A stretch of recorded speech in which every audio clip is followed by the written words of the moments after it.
Okay. The Eternals. We watched it. We watched it. It was a movie. Right, Luca? This is our friend Luca. You've never seen him before, our 5 viewers. I can confirm it was a movie. It was a movie, indeed. We all saw it in theaters. First movie I think it's the first movie I've seen in theaters in a while.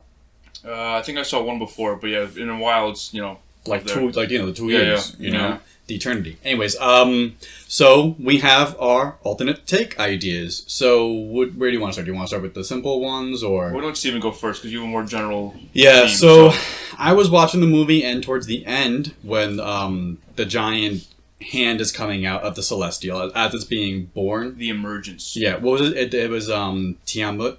Tiamat, yeah. Tiamat. And as it's emerging out, I'm watching the movie and I'm trying my best to ignore the fact that this is supposed to be the same universe that Thanos and Tony Stark and everybody else is from, and try and displace it and pretend it's more like a standalone movie like Moana when she's giving the heart back to Te-Fiti, because it was a very similar scene in my head for some reason, I don't know, and not having it have any relevance to the rest of Marvel, I was like, oh, this is like an awesome movie. It's taking Greek ideas that are ancient, these ancient stories, and making it as modern twist, and it was really cool. But then you stop thinking about like that, and you go, oh, that's right, Spider-Man exists here for some reason.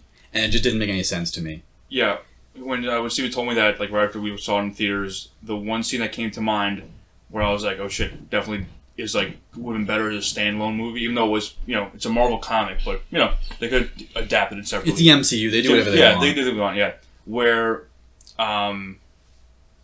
Kit Harington's character, he was asking Cersei if she was a wizard like Doctor Strange, and in that scene, it kind of really took away all like how special the Eternals are, because it's like, oh yeah, it's actually not that crazy. It's like literal immortal beings who have like powers because there's so many other ones. So like even like for her boyfriend who she's keeping, it should be like a huge deal that she's keeping it a secret that she's like an immortal being with superpowers. It's actually not that big of a deal because he's seen it all over the news for the past 20 years. So it's like, oh, you're one of those, cool. It's like there's no like tension there, and it loses all of it. And there's also so many things that you can go back to in the MCU and like nitpick. Even though they try to get deal with some of the plot holes, they don't deal with all of them. Yeah. And it's like it just opens it up to so much critique when you introduce like the Celestials and the Eternals, because everyone's talking about why wouldn't they stop Thanos? Yeah, and all these other things. It created a dual problem. It was both for the movie standalone. It kind of made it like, this is confusing, kind of annoying now.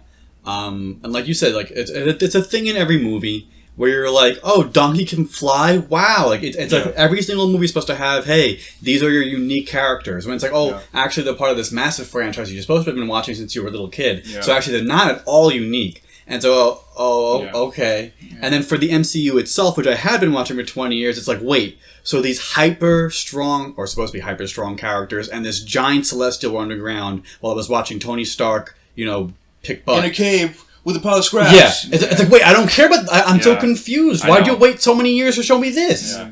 Also, I think there's a very glaring hole where they're not allowed to intervene with anything, right? But if Thanos destroys half the universe, that kind of messes up the Celestials deal, right? You said that. That's what we all said, where it's like, it doesn't make any sense because they have this very arbitrary rule set because they want... You can involve yourself in human conflict because they want wars to happen because that advances medicine and all that. Whatever, that's fine.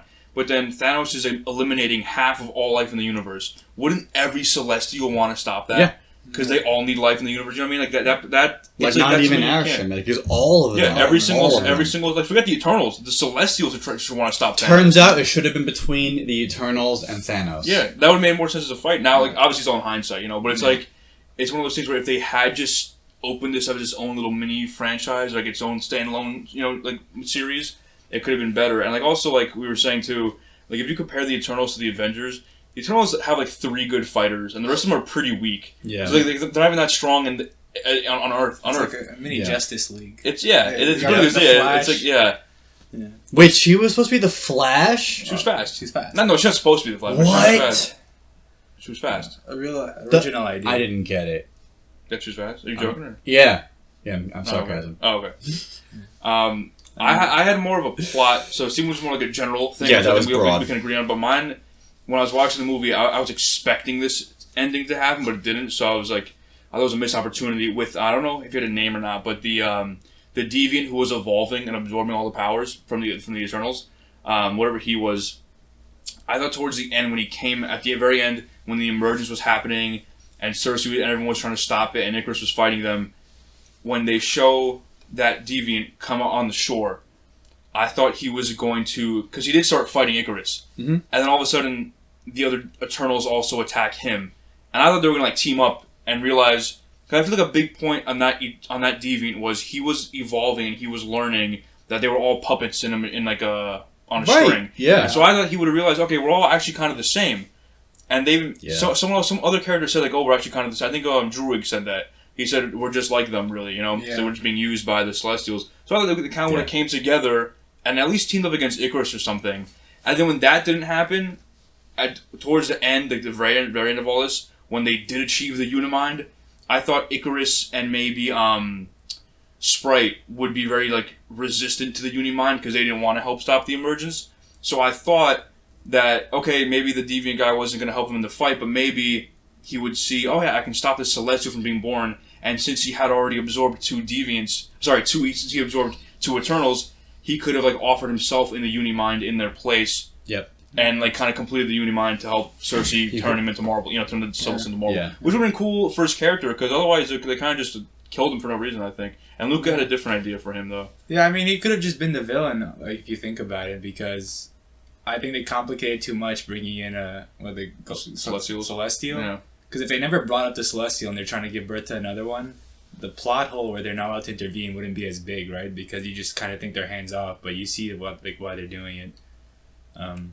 Yeah, it's only something they could have saved a second or third movie. Yeah. And to establish the Eternals as characters, it would be cool to have them fight a smaller set of villains, like the Deviants that we saw become unfrozen from the ice. Because that would be cooler focus. Yeah, the pace of the movie suffered. Yeah, a lot happens. You start off and they're just fighting some creature that they made extinct, 1,000-something years ago? Yeah, sometime near Babylon. Or actually... It was 500 years ago. Like 500 years ago, right. Maybe, and then out of nowhere, they're fighting gods that made the planets. Yeah, so, it was a bit jarring. That's a really good point. And I think they would have had more time to naturally introduce the characters if we were just fighting a group of deviants and not, like you said, literal gods. Yeah, and the other thing is, because of the fact that so much is going on, because you have 3 different villains, basically. You have the normal deviant, smart deviant, and then Celestials. All the Celestials, yeah. Also kind of Icarus. And Icarus. Icarus. So you have a handful of You have a handful of things going. It's I couldn't get any information on... No one even tried to understand why one of them was evolving in a certain way where we could absorb them.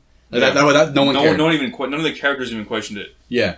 They were they didn't do this before. No, 3 of them were questioning it the entire time, and then someone dropped a line, and they were all of a sudden, it was oh, we care about the giant thing that's going to be born, and then they just never brought it up again. And then he just got killed really unceremoniously. And then Thena, not Athena. Not Athena, drop the A. Yeah, no A. She just slices him up, slices and dices him. Which, another missed scene, because the Gilgamesh was talking to her.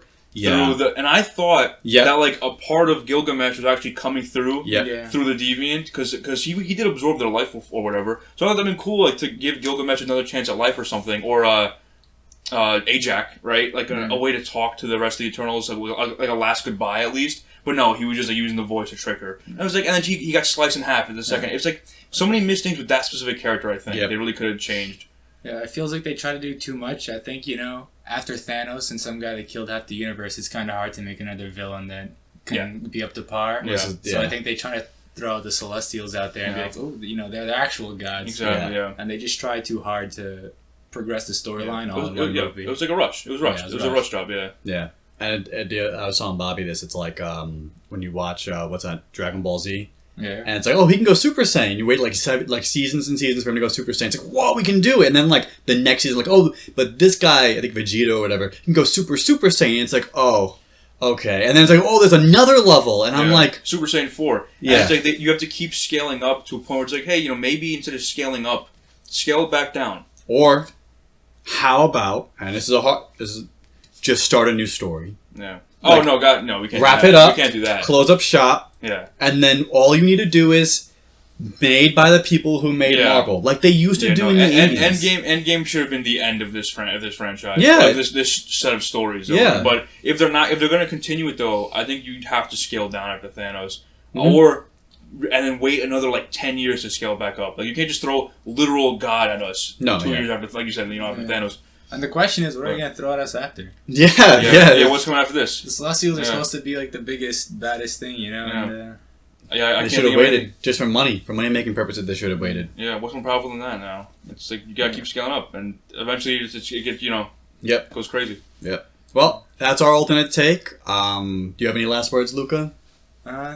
It was a movie. It was a movie, you know. I enjoyed it. I think they went too fast with it, and Overall, still a good movie. Better Still luck fun. next Still time. a Oh, fun I definitely watch. would watch it. Still a fun It movie, was yeah. fun to watch. Like Yeah. big screen. Actually, you know, there is one last thing I want to say. I want to shame the people at Marvel for sending Icarus into the sun. It's really on the nose. Oh yeah, sorry. Yeah. And Yeah. They could have just not done that. You know, he could have like cried out in space. You know, flew away and then came back later. But he was like, "No, I'm gonna go burn myself." He flew too close to the sun. Yeah, Yeah, I thought he was gonna go fly away like we were seeing in another movie, but no, he just like yeah. And you know, Goes up in the he already sun. failed. It'd be like one thing if there was still like a chance for something to happen, but like everything was done. He accepted his fate. And he's like, "I'll go kill myself now." yeah, because flying too Yeah, close that's a to good point. flying too close to the sun is supposed to be like a metaphor, which he kind of did in a way, and then they also had him fly too close to the sun, like really, and I was like, okay, I guess it's a bit much. So, Not yeah. too close. He was in it. He was in the sun. Yeah, that's Yeah. He literally Yeah. flew into the sun. Yeah, so Yeah. you lose like points on that. Yeah. Someone deserves to be fired. I don't 12 know point who it is. deduction on that one. Precisely. Someone has to get fired, and we'll end on that note. He Yep. flew too close to the sun. Yeah. We'll catch you guys in the next one. Roll credits.